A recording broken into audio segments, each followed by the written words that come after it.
আসসালামু আলাইকুম। আজকে পয়লা বৈশাখ, তাই সবাইকে শুভ নববর্ষ।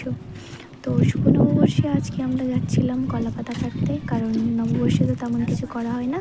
তাই সবাই মিলে ভাবছিলাম যদি একটু কলাপাতায় ভাত খাওয়া যায় পুরোনো দিনের মতো। তো আমরা এখানে যাচ্ছিলাম কলাপাতা কাটতে বাগানে।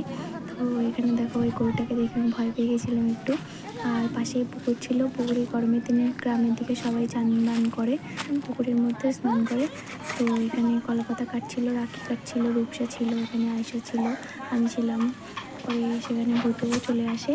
আর এখানে আমরা সবাই দেখছিলাম যে কোন পাতাটা নেওয়া যায় কি আর কোনটা নেওয়া যায় না, কারণ ছিঁড়া পাতাগুলোতে নিলে তো ভাত খাওয়া যাবে না, ওর মধ্যে ভাত খাওয়া যায় না।